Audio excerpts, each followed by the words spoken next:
Question de Thierry Dubois, Aviation Week. Pour le Rafale, où en êtes-vous en Suisse, en Finlande, en Indonésie et en Croatie?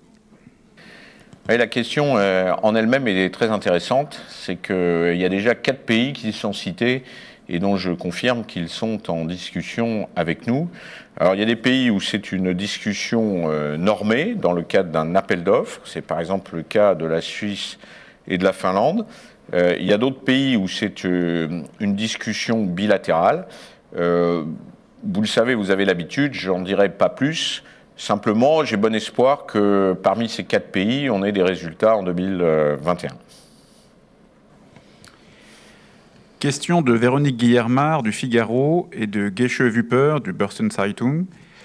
Comment se porte le marché mondial de l'aviation d'affaires, notamment les marchés nord-américains, européens et chinois? Alors, c'était assez difficile en 2020, surtout au début, mais c'est moins difficile que l'aviation commerciale. C'est-à-dire que quelque part, l'activité aérienne des business jets a repris plus facilement que l'aviation commerciale. On observe aujourd'hui 80% par rapport à une année normale de vols.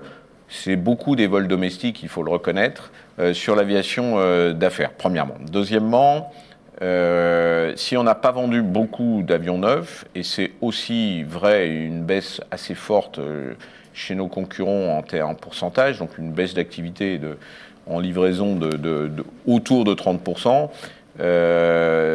L'aviation d'occasion, donc les pre-owned aircraft, comme on dit en anglais, le marché s'est très bien comporté. C'est-à-dire qu'en fait, vous avez des nouveaux accédants dans l'aviation d'affaires qui ne vont pas directement à un avion neuf, d'abord parce qu'ils ne veulent pas attendre, et deuxièmement, ils sont prêts à mettre un peu d'argent pour avoir un avion d'occasion et tout de suite voler avec un business jet compte tenu de la crise de l'aviation commerciale. Donc ça, c'est encourageant pour nous. Ça veut dire que le nombre de clients potentiels mondial de l'aviation d'affaires est en train d'augmenter. Et ça, c'est une bonne chose. D'un point de vue géographique, difficile à dire encore aujourd'hui. Comme souvent, la sortie de crise se voit par l'Ouest, quand on habite ici en Europe. Et donc, on observe aux États-Unis un redémarrage. Il est tout à fait récent, parce que les États-Unis ont aussi été un pays très touché par la crise Covid, mais les États-Unis ont une capacité de rebond, une capacité de flexibilité qui fait qu'ils redémarrent très rapidement. Donc, aux États-Unis, on observe une petite lueur sur le fait que ça redémarre bien pour le marché de l'aviation d'affaires. Sur l'Asie, c'est un petit peu plus difficile, d'abord parce que la Chine en tant que telle, aujourd'hui, c'est très contrôlé. Ça a toujours été, mais ça l'est encore plus. On ne va pas en dire plus. Le reste des pays d'Asie, ça démarre, mais ce n'est qu'un début. C'était déjà un début avant la crise, donc la crise n'a pas quand même amélioré ce démarrage, mais il y a de l'intérêt dans quelques pays d'Asie. L'Europe est le continent le plus touché. Tout s'est arrêté en Europe. Il faut quand même reconnaître que voilà, la crise a été la plus difficile pour les pays européens où l'aviation s'est arrêtée. On a même vu, compte tenu aussi de la montée de la pression environnementale, arrêter des vols commerciaux internes au pays, là où d'autres pays, au contraire, continuent à développer le transport domestique parce que c'est un secteur qui permet de vivifier l'économie. Donc pour vivifier l'économie, il faut du transport aérien.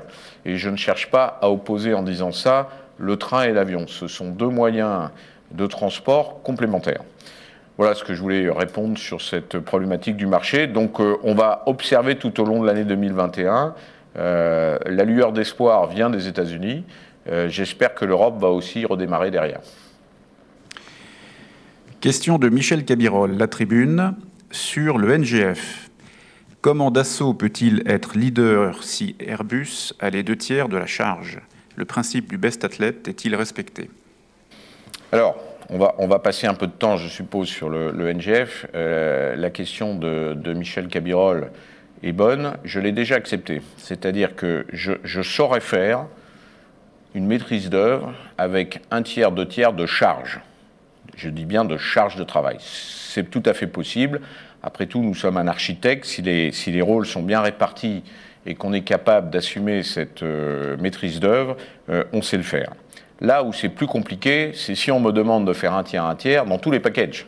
Là, ça ne marche plus parce qu'il me faut bien les outils pour être capable d'assumer mon rôle de maître d'œuvre. Donc, c'est le un tiers, il est compliqué. Et si, comme j'ai pu l'entendre, il doit s'appliquer aussi au work package, voire même au work package stratégique. Alors, work package stratégique, pour vous donner un exemple, c'est les commandes de vol. Donc, si on me dit que dans les commandes de vol, il n'y a pas de chef, c'est pas possible, ça peut pas marcher. Il faut forcément qu'il y ait un responsable. Alors, je donne l'exemple des commandes de vol, mais il y en a quelques autres. Donc, c'est là-dessus que ça bute aujourd'hui. Si nous acceptons trop de joint, c'est-à-dire il n'y a plus de chef, ou si nous donnons trop de responsabilités à Airbus qui compte et qui décompte, et c'est une difficulté qu'ils admettent, l'Espagne plus l'Allemagne, effectivement, ça devient difficile pour Dassault d'assurer un rôle de prime qui n'est pas contesté par Airbus. Airbus admet tout à fait le fait que Dassault soit prime, et ce qui nous engage à un certain nombre de choses, mais il faut que moi je puisse aussi être capable de m'engager vis-à-vis des trois États à tenir mon rôle de prime. Donc on est dans cette difficulté du moment. Question de Pierre Tran, SLD Info, et de Thomas Hanke du Handelsblatt sur le NGF. Pour la propriété intellectuelle, les Français disent que les Allemands veulent un accès à tous les savoir-faire de leurs partenaires, mais les Allemands, de leur côté, disent qu'ils demandent seulement un accès aux travaux réalisés en commun. Quelle est la réalité selon vous? Quels seraient les compromis possibles? Comment arriver à ces compromis? Oui, il faut pas caricaturer cette problématique de la propriété intellectuelle. Premièrement, comme dans tout domaine, celui qui crée est propriétaire de sa technologie. Le créateur doit être protégé. C'est pas celui qui paye, hein. Donc, des fois, on confond celui qui paye et celui qui crée. Non, c'est le créateur qui reste propriétaire de sa propriété intellectuelle. Et en particulier, ce qu'on appelle le background, c'est-à-dire, en ce qui concerne Dassault, les plus de 70 ans d'expérience sont notre propriété en termes de technologie. Ce qui ne veut pas dire qu'on n'est pas prêt à utiliser cette capacité intellectuelle pour bâtir un programme du futur, au contraire. Mais on ne peut pas m'obliger à donner de la propriété intellectuelle. Ça m'appartient, je peux la partager si je souhaite la partager, mais j'en reste le propriétaire. En ce qui concerne les études qui vont être faites à partir d'hier ou de demain en commun, ça s'appelle le foreground. Dans le domaine du foreground, il n'y a pas de problème sur le sujet. On a des clauses qui nous permettent de protéger le foreground par rapport à des tiers qui ne seraient pas dans le programme. Donc ça, c'est fait. Et donc, je dirais que de ce côté-là, la problématique n'est pas entre Airbus et Dassault, nous partageons les mêmes valeurs en tant qu'industriels, elle est plutôt entre les États. C'est là que le sujet se pose. Je tiens aussi à rassurer ceux qui mélangent la propriété intellectuelle de ceux qui parlent de boîte noire. Une boîte noire, c'est par exemple un avion américain qui vous dit c'est une boîte noire. Vous n'avez même pas le droit de regarder, d'ouvrir la boîte et de savoir ce qu'il y a dedans. Il n'y aura pas de boîte noire dans le SCAF et dans le NGF de la part de Dassault. Tout sera ouvert. C'est-à-dire que toutes les boîtes développées dans le programme, et même s'il y a des responsabilités qui sont strictement Dassault ou des responsabilités qui sont strictement Airbus, les États auront accès à la capacité de savoir ce qu'il y a dans la boîte noire. Donc il n'y a pas de boîte noire. Mais ça n'a rien à voir avec la propriété intellectuelle. Question de Thomas Hanke du Handelsblatt. Pour le NGF, Dassault fait valoir sa supériorité technologique face à Airbus. Mais vu de près, où êtes-vous supérieur? Commande de vol, furtivité, point d'interrogation. Est-ce si évident? Il n'y a jamais eu de problème de savoir qui est supérieur à l'autre. Ce sujet ne s'est jamais posé. Donc c'est de l'imaginaire qui est absolument pas le sujet du moment. Le sujet du moment est celui que je reprends, qui est pour assurer une maîtrise d'œuvre. Moi, Dassault, j'ai besoin d'avoir des leviers. Donc j'ai besoin de prendre des responsabilités pour m'engager vis-à-vis des États. Et c'est dans le cadre de cette prise de responsabilité et de partage de tâches que se pose le problème. Maintenant, sur la supériorité, pas supériorité, moi je ne sais pas mesurer et ce n'est pas à moi à le faire. Je sais simplement que depuis plus de 70 ans, je fais des commandes de vol pour les avions de combat tout seul, et je fais des commandes de vol pour mes avions Falcon depuis 60 ans tout seul. Ça me donne une certaine expérience. Peut-être que d'autres ont d'autres expériences. J'ai beaucoup de respect pour Airbus et les commandes de vol des Airbus. Mais ça, c'est un bureau d'études qui est à Toulouse. On peut parler comme ça de tous les sujets. Donc, il n'y a pas de caractère de comparaison, il y a simplement une expérience que nous mettons en valeur. Et par contre, la problématique du moment, c'est le partage de workshare pour être capable d'assumer une maîtrise d'œuvre. Question de Dominique Perry, Flight Global, et de Anne Bauer, Les Échos. Les syndicats allemands veulent que soit construit un second démonstrateur NGF en Allemagne. Pensez-vous qu'il y ait une possibilité ou un besoin pour que cela se fasse ? Alors, la question génère beaucoup d'autres questions. Je vais répondre un par un à ces problématiques. Premièrement, si on fabrique un démonstrateur, et si on devait en fabriquer un deuxième, ce qui n'est pas prévu aujourd'hui et qui n'est pas demandé par les États, mais si on devait en fabriquer un deuxième, on le fabrique de la même manière. On ne va pas avoir une usine de fabrication d'un démonstrateur partagée entre France, Allemagne et Espagne, et un deuxième démonstrateur fait différemment. Donc ce serait un deuxième démonstrateur identique. Dans ce cas-là, le problème ne vient pas de Dassault. Moi, si on paye un deuxième démonstrateur, je suis très content. C'est un problème des États. Donc ça, c'est une problématique entre les États. Question de Pierre Tran. Les discussions franco-allemandes actuelles sur le SCAF portent-elles aussi encore sur la question des exportations ? À ce stade, la réponse est non. On sait qu'il y a eu toute cette problématique, entre guillemets, de la continuation des accords Debré-Schmitt. Donc aujourd'hui, il n'y a pas de sujet de ce type dans le cadre du SCAF. Ça peut venir, mais ce n'est pas un sujet du jour. Il y a une réalité qui est que la perception en Allemagne et la perception en France peuvent être différentes, mais il y a des accords qui ont été pris entre les États pour les capacités d'exporter un futur avion de combat fait en franco-allemand. Et je rappelle que, n'oublions pas, on n'est plus à 2, on est à 3 maintenant, donc on parle beaucoup de franco-allemand, mais il y a aussi les Espagnols. Question de Mathieu Rapchaud de l'AFP. L'état actuel des discussions sur le NGF et le SCAF rend-il possible un accord conclu à temps pour une validation avant les échéances électorales allemandes ? Écoutez, chacun a ses contraintes. Il y a des contraintes électorales en Allemagne. C'est bien une difficulté de la coopération, parce qu'en réalité, une coopération, un programme d'avions de combat, un programme d'une manière générale dans le domaine de l'industrie de défense, sont des programmes qui vont se dérouler sur 30-40 ans.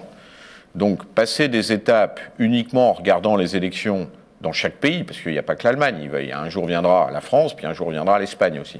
C'est une difficulté. Donc moi je crois qu'il faut un processus de gouvernance qui arrive à se passer des élections, entre guillemets. Les élections auront lieu, les gouvernements seront issus des résultats des nouvelles élections, mais il faut une certaine résilience et persistance des décisions et ne pas faire un calendrier industriel et stratégique uniquement sur des calendriers électoraux. Ça me paraît difficile. Donc, il y a une échéance électorale en Allemagne, elle est connue, elle est en 2021, pardon. Il y en a une autre en 2022 en France. Très bien, il faut arriver à se mettre d'accord, c'est sûr, mais on ne peut pas arriver à se mettre d'accord et surtout, s'il y a des désaccords, régler les désaccords uniquement parce qu'il y a des élections en Allemagne. Question de Michel Cabirol. Comment sont gérées les spécificités françaises sur le SCAF, le nucléaire, le naval ? Qui paie ? Écoutez, moi, en tant que leader du NGF, j'ai une demande explicite de prendre en compte dans le futur un avion qui va aller sur un porte-avions, très certainement d'ailleurs le porte-avions qui a été lancé il y a quelques mois en France. Donc j'ai un impératif de la part de mon gouvernement pour mettre l'avion sur le porte-avions, ce qui évidemment entraîne dans les choix et les arbitrages techniques un certain nombre de décisions à prendre. Sur le nucléaire, c'est la même chose, mais j'en dirai pas plus. Question de Dominique Perry de Flight. Dassault et la France pourraient-ils faire le SCAF et ou le NGF seuls ? Il faut poser la question à la France, premièrement, donc c'est une décision politique. En termes techniques, Je dois dire que Dassault sait faire des avions tout seul.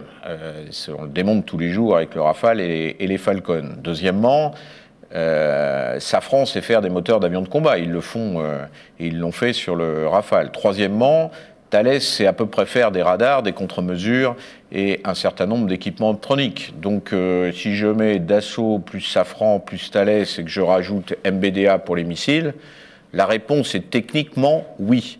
La vraie question et le vrai challenge qui se pose, c'est l'efficacité. Est-ce qu'on veut faire en coopération un avion de combat qui remplisse des besoins opérationnels des 3 pays à l'horizon 2040 efficace et qui pourra d'ailleurs s'exporter parce qu'il sera efficace face à la concurrence américaine et même chinoise, si j'en crois les dires des Américains qui craignent une concurrence chinoise ou russe. À quel prix pour chaque pays? C'est ça qui est important. Pour quel budget pour chaque pays? C'est ça la question que doivent se poser les pays. On fait de la coopération pour être plus efficace ensemble, pas pour faire de la coopération pour la coopération. Donc il y a bien un besoin opérationnel, in fine, à remplir, un engagement à tenir ces besoins opérationnels et des budgets contraints. D'ailleurs, les DGA nous rappellent tous les jours que nous devons nous engager à prendre la maîtrise d'œuvre pour tenir des budgets et des calendriers. C'est bien ça la problématique ensuite, de savoir si je peux être maître d'œuvre alors qu'on m'impose les sous-traitants, qu'on m'impose les coopérants, qu'on m'impose la façon de travailler et qu'on me dit que on est à 3 à décider. C'est compliqué parce que moi je suis seul, donc je suis seul face à 2. Question de Dominique Perry, de Thomas Hanke. Pensez-vous que le SCAF et le Tempest anglais pourraient fusionner ultérieurement? Dans cette hypothèse, ne rencontreriez-vous pas les mêmes problèmes de propriété intellectuelle avec les Britanniques, aggravés par les liens entre industries anglaises et américaines? Alors, ça me donne l'occasion de parler des Américains. Alors, je vais vous dire, la coopération entre les États-Unis et la Grande-Bretagne sur le F-35, j'aimerais voir que la propriété intellectuelle de Lockheed est partie chez les Britanniques. Ça m'amuserait un tout petit peu. Donc, c'est simple. En général, les Américains, leurs technologies, par exemple les technologies de furtivité, je pense qu'elles sont très cadenassées, y compris d'ailleurs sur la vision boîte noire générée en Allemagne, qui doit effectivement avoir cette vision de la boîte noire par l'expérience américaine et non pas par l'expérience française. Donc, oui, il faut se dire qu'il y aura une difficulté avec les Britanniques dans ce domaine-là. Ceci dit, on avait démarré avec les Britanniques des études et je pense qu'on peut très facilement travailler aussi avec les Britanniques. Fusionner le SCAF et le Tempest, ce n'est pas à l'ordre du jour. Question d'Olivier James, l'usine nouvelle, de Vincent Lamigeon, de Challenge, et de Michel Cabirol, et de Maurice Lierre, de TBM Aéro. Ne pensez-vous pas que le pronostic vital du SCAF est engagé et qu'on peut dès maintenant réfléchir à une autre solution pour l'avenir? Cette solution basée sur le Rafale pourrait s'inspirer de ce que font les Américains avec le F-15, qui est régulièrement modernisé et qui va rester opérationnel pendant encore des décennies. Écoutez, je ne sais pas si je ne crois pas que le processus vital soit encore engagé, mais je ne vais pas vous dire que le malade n'est pas dans un état difficile. Donc, effectivement, on est à ce point de la difficulté. Mais on y croit encore. On croit qu'on est capable d'y arriver. Alors, si on n'y arrivait pas, la question qui se pose, c'est la question du plan B. Alors, cette question du plan B, je ne vous en parlerai pas aujourd'hui, mais elle doit aussi intégrer la capacité des États à bâtir des plans B. Il faut toujours, un chef d'entreprise a toujours en tête un plan B. Il fait tout pour la réussite du plan A, tout. Mais le jour où le plan A ne marche pas, il lui faut un plan B. Ce qui permet en général de faire soit marcher le plan A, soit de passer directement au plan B. Question de Stéphane Baranski d'Aérospatium. Quel est le rôle de Dassault Aviation dans les effecteurs déportés du SCAF? Écoutez, aucun. Aujourd'hui, les Allemands sont responsables de l'Eurodrone. Les Allemands de ADS sont responsables de ce qu'on appelle les remote carriers et ils sont aussi responsables du système de système. Et nous n'avons pas de responsabilité dans les domaines qui viennent d'être cités. Alors nous passons à l'Eurodrone. Question de Dominique Perry. Il y a des interrogations quant à la capacité de l'Espagne à honorer sa part des coûts de développement de l'Eurodrone. que se passerait-il si l'Espagne se retirait du programme? Alors, je ne dis pas ça pour l'Espagne, puisque l'Espagne est tout à fait un partenaire respecté et respectable. Je dis ça d'une manière générique. En général, dans une coopération à plusieurs, chacun en veut le plus possible pour son propre pays, ce qui est naturel et logique, hein, c'est normal. Et donc, affirme le fait qu'il va pouvoir mettre beaucoup d'argent, en l'occurrence en ce moment on est 3, donc au moins un tiers des développements et de tout le programme, parce qu'après viendra le nombre d'avions, in fine, chacun dira qu'il en veut le plus possible, ce qui lui permet d'avoir un retour géographique gravé dans le marbre, et puis après il faut être juste capable de pouvoir dégager les budgets. Et il y a une fois que vous avez débuté avec une certaine architecture et un certain partage de tâches, il est extrêmement difficile de dire puisque tu n'as pas le budget dans 2 ans, dans 3 ans, dans 4 ans, on va rechanger. Non, c'est trop tard. Donc c'est bien au départ que tout se joue. Donc aujourd'hui, on est dans le un tiers, un tiers, un tiers. Question d'Anne Boer, Les Échos, et de Dominique Perry. Les premières livraisons de l'Eurodrone vont intervenir plus tardivement que prévu, 2029 selon Airbus. Comment s'assurer que l'appareil sera toujours au bon niveau technique malgré ce délai? Écoutez, je vous invite à poser la question au maître d'œuvre de l'Eurodrone qui est Airbus. Question de Maurice Lièvre, TBM Aéro. Le projet de Patmar franco-allemande va-t-il prendre le même chemin tortueux que le projet SCAF? Je ne crois pas, parce que la grande différence aujourd'hui dans le programme franco-allemand de patrouille maritime, c'est qu'on a mis le seul qui sait de quoi il parle dehors, qui est Dassault, qui a l'expérience depuis 1958 de l'avion de patrouille maritime. Qui d'autre? Qui en tour de table? On a fait l'Atlantique 1, c'était Breguet. On a fait l'Atlantique 2, c'était Dassault. On a fait la modernisation de la TL2, c'est encore Dassault, et c'est encore le cas. On fait Océan, le soutien verticalisé des avions de patrouille maritime, et on fait des avions de surveillance maritime. Notre compétence est là, et nous ne sommes pas autour de table MOSE. Donc vous voyez, le sujet est différent. Est-ce qu'il est mieux engagé? Ça, je vous laisse la responsabilité de l'analyse. Question de Mathieu Rapchaud de l'AFP. Comment voyez-vous le paysage concurrentiel du Rafale à moyen terme avec les nouveaux projets américains d'avions de combat abordables pour succéder au F-16? Écoutez, je le vois radieux. On a un avion de combat opérationnel démontré par ses propres forces armées, que ce soit l'armée de l'air française ou la marine nationale. On a une réussite à l'exportation, et les premiers retours qu'on peut avoir des pays qui ont acheté le Rafale est très bon aussi. On a un avion compact qui est capable de tout faire, l'air-air, l'air-sol, l'air-mer, puisque c'est un avion aussi aux mains des marins, qui est le plus petit avion capable de faire tout ça avec un range capable, avec une capacité d'emport qui est tout à fait remarquable. Donc, le plus petit avion polyvalent au monde capable de tout faire, ça s'appelle le Rafale. C'est pour ça qu'il va plaire. Simplement, avant, il n'était pas connu.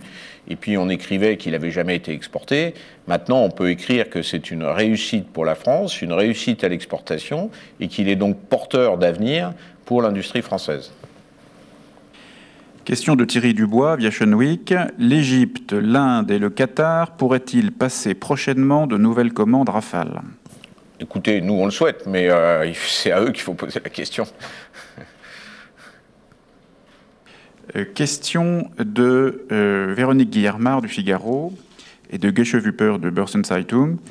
Quels sont les atouts de l'aviation d'affaires dans le contexte de la crise sanitaire? Est-ce que cette crise pourrait inciter certaines entreprises à sauter le pas et à investir dans vos avions? Je crois que l'aviation d'affaires, sa force, c'est la flexibilité, c'est la souplesse de l'emploi, c'est la modularité, c'est être capable de passer par des aéroports beaucoup moins chargés. Quand on dit beaucoup moins chargés, beaucoup moins crowded, comme on dit en anglais. Donc, d'être capable d'une réactivité et de gagner du temps.